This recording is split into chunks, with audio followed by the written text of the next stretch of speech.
let's talk about the Kansas City Chiefs for a little bit. Look, obviously, this is a team coming off a big time victory to clinch the AFC West, yet another AFC West title for this Kansas City Chiefs teams. But look, obviously, this year's Chiefs feels a lot differently than prior year's Chiefs when they've clinched whatever it was, number one seed division title, whatever it was those prior years. This has a different vibe to it. And the Chiefs are also taking a little bit of a different position in terms of how they're playing the last week of the regular season. Let's go into the report, and then we'll talk about it on the other side. This is from SI.com. Kansas City Chiefs coach Andy Reid told reporters Wednesday that quarterback Patrick Mahomes won't play in the team's regular season finale against the Los Angeles Chargers on Sunday. Blaine Gabbert will get the start. Mahomes won't be the only starter to sit out Kansas City, per Reid having locked up the AFC West. All right, so here's the interesting tidbit to this, is that this isn't too surprising. Normally, you hear about quarterbacks or other star players resting, but usually those are on teams with offenses that are clicking, like Chiefs offenses in years past. This Kansas City Chiefs team, obviously offensively, has had a number of issues throughout this entire season. They moved the ball pretty well against the Bengals, couldn't finish drives, had to settle for field goals, and they were downright terrible against the Las Vegas Raiders. So normally in a situation like this, you'd have a coach put his quarterback, maybe a couple skill players in for a drive or two, something like that, if they were playing at a high level to keep the rhythm and the mojo open. Instead, he's sitting Mahomes, and likely he's going to sit Kelsey and a lot of other guys as well. I think what Andy Reid is doing here, I think what the Chiefs have done, is they've recognized who they are as their 2023 iteration. They are a defensive football team. They are a game management football team, a field position football team, a team that uses its special teams to win games. And when it comes to fourth quarter time, they still have the best player in the NFL in Patrick Mahomes behind center. That's who this team is. And it can work. It can win Super Bowls. The early 2000s New England Patriots were literally this team. And I think that's exactly what Andy Reid and the Kansas City Chiefs have finally realized. They've recognized who they are. It took almost the entire regular season. It took a lot of frustration and consternation. But I think by this move here, the Chiefs have realized who they are. They don't care about getting the offense in rhythm to try and score a bunch of points because they know that's not who they are. Get everybody healthy. Go into the postseason. Let your defense win you the game. Let your special teams make plays. And if push comes to shove, you got number 15 to make plays in the fourth quarter to put you over the top.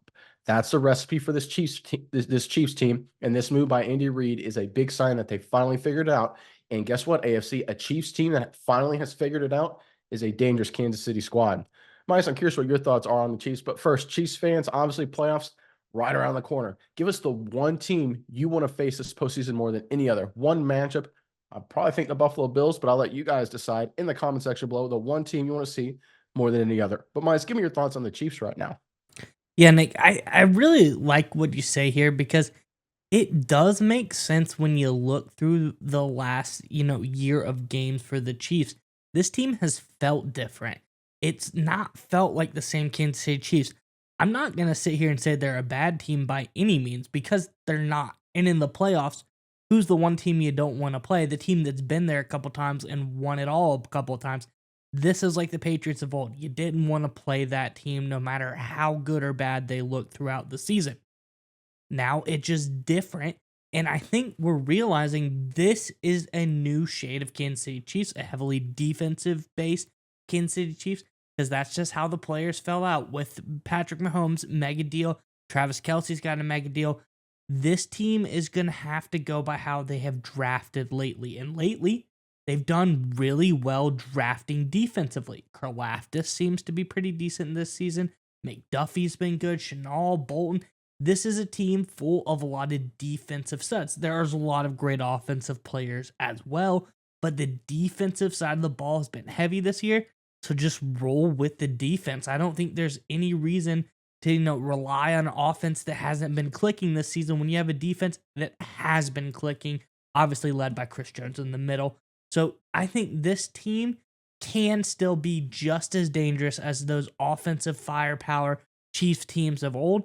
I think this is just a new Chiefs team, and I don't think that we need to be worried about it. I think this is a Chiefs team that's going to come into the playoffs and offer us just a little bit flavor of football. Probably a team you don't want to play because a team that you have to outgun, outduel, you at least feel like you have a chance. If you have a defensive powerhouse coming in, that's just a team that's really frustrating and just really difficult to play against. So I like this Kansas City Chiefs team.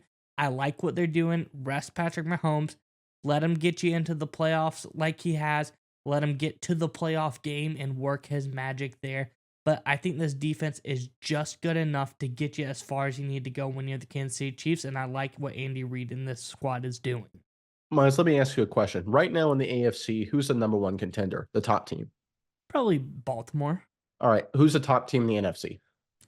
probably San Francisco, if we had to say. So yeah, so Baltimore, San Francisco, in terms of points allowed, are 1-2 right now. Kansas City's number 3. Now, between those 3 teams, who has the most accomplished head coach? Definitely Andy Reid. And who has the best quarterback? Definitely the Chiefs. It's one of those things, right? Everyone's talking about the Ravens, everyone's talking about the 49ers, great football teams, and I think they are the 2 best teams. I think my gut feeling is that probably is, if I had to bet money on it, would be the Super Bowl matchup. But the reality is, defensively, the Chiefs are right behind those 2 teams, 2 great defenses, and they have the advantage at coach and they have the advantage at quarterback. And sometimes that's all you need. The Chiefs are dangerous right now, and the fact that they figured it out, that they can rely on their defense, that they can play special teams, that Patrick Mahomes can be there to win games late. Remember, people watching the Bengals game, how many times it was 4th and medium, 4th and short when people thought that Chiefs would go for it? No, we'll take points. You only do that if you figured out you're a defensive football team and you want to play field position and defense, just like teams like the Ravens like to do with their defense, just like teams like the 49ers can do with their defense. The Chiefs are at the same level.